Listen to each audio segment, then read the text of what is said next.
Oke, selanjutnya kita akan mulai ke bagian codingnya nih. Setelah kita sebelumnya sudah main-main dengan aset yang kita gunakan, yang kita ingin gunakan, selanjutnya kita akan melakukan proses programmingnya. Nah, untuk itu teman-teman silakan diklik bagian assets, kemudian kita ingin buat folder baru ya, karena ini bukan gambar ya, karena ini bukan sprites, bukan scenes ya. Kita membuat satu folder baru, tinggal diklik kanan saja folder assets-nya. Kemudian kita pilih create folder, kita beri nama scripts. Oke, nah pada folder scripts ini kita bisa klik 2 kali. Kemudian di sini folder kosongnya kita bisa isi dengan script yang kita ingin buat. Nah, yang pertama yang ingin kita buat itu adalah script yang namanya game manager. Ya, game manager ini berfungsi untuk mengontrol alur dari game yang sedang kita buat saat ini.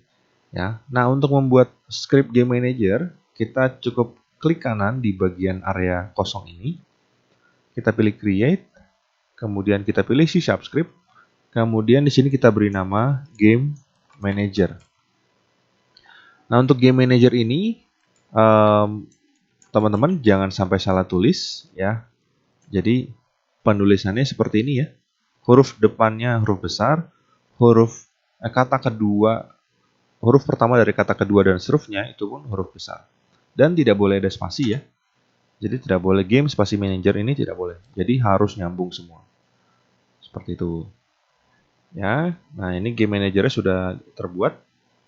Maka kita bisa klik 2 kali untuk masuk ke script editor yang defaultnya ini adalah Visual Studio.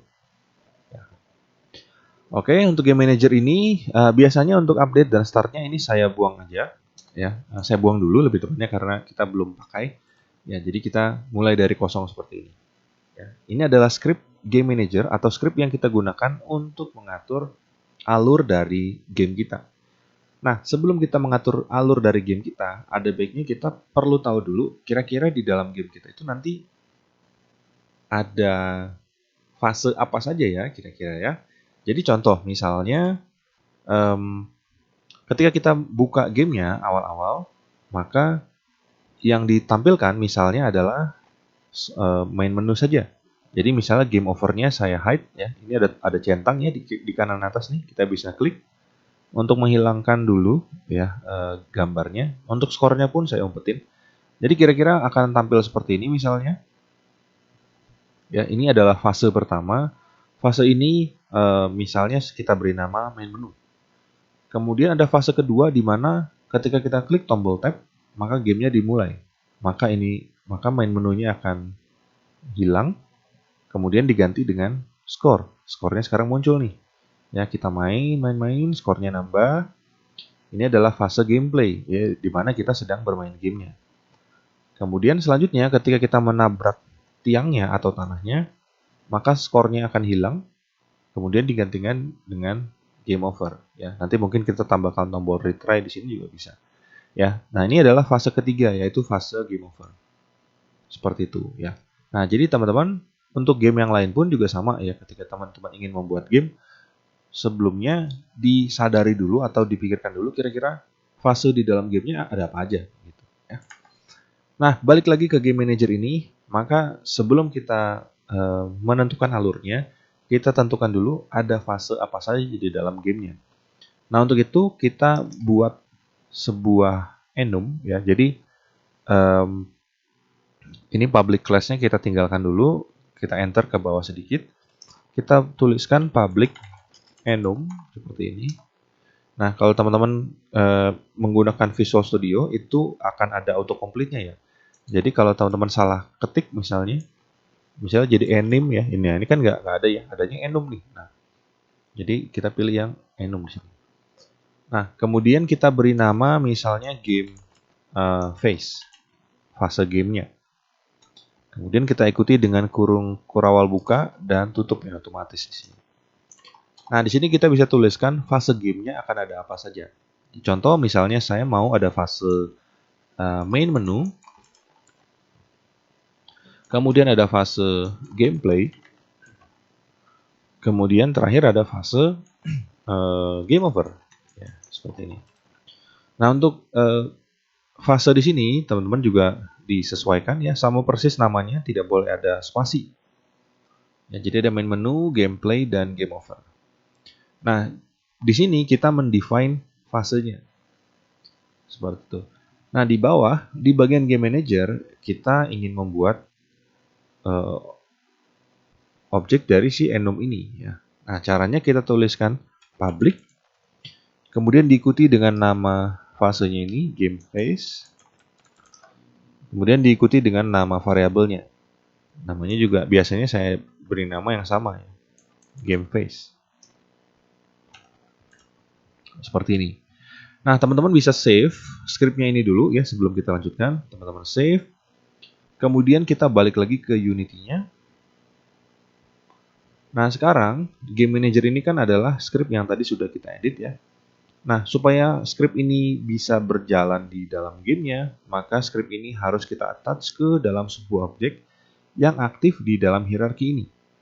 Ya, aktif itu maksudnya adalah yang centangnya ini nyala ya. Kalau ini centangnya kita klik, maka warnanya jadi abu-abu tipis nih.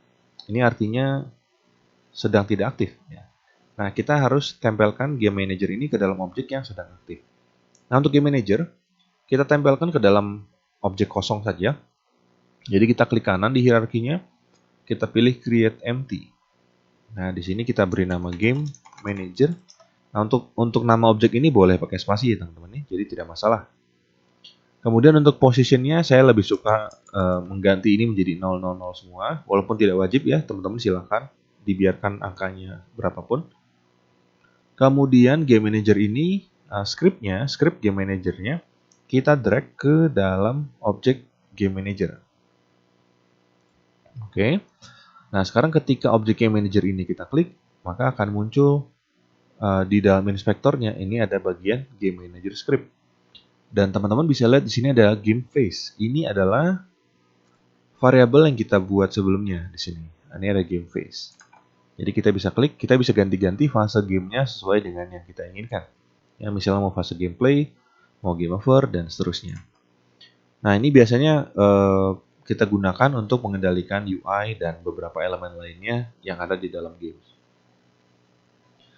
Oke, jadi seperti ini. Nah,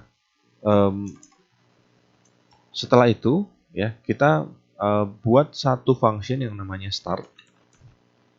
Ya, teman-teman bisa ketik start saja, nanti akan muncul autocomplete dan akan dibuatkan function seperti ini, private void start. Ya, function start ini adalah function yang salah satu dari beberapa function yang dijalankan ketika awal game atau objeknya aktif. Ya, jadi ini kita start, kita buat start. Kemudian di sini kita tentukan game phase-nya. Game phase sama dengan game phase dot main menu. Nah, di sini. Oke. Nah, pada baris ini kita kasih tahu ke dalam gamenya bahwa fase yang ketika di start, ya ketika gamenya dimulai, fasenya kita mau mulai dari fase main menu. Seperti itu. Oke. Nah, kemudian kita save. Oke, kita balik lagi ke Unity-nya. Seperti ini ya. Nah, untuk mencoba gamenya, teman-teman bisa klik tombol play di sini. Ya, dan melihat gamenya seperti apa. Sudah jalan atau belum ya. Kalau tidak ada error artinya lancar nih, teman-teman sekarang sudah bisa melanjutkan. Tapi untuk sampai sekarang ya, kita buat dulu game manager dengan void start, dan di sini ada game phase-nya. Sehingga nanti kita bisa ganti-ganti fase gamenya mau ada di mana, apakah sedang main, apakah sedang di dalam menu, atau sedang game over. Sekian untuk sesi kali ini, sampai ketemu di sesi berikutnya.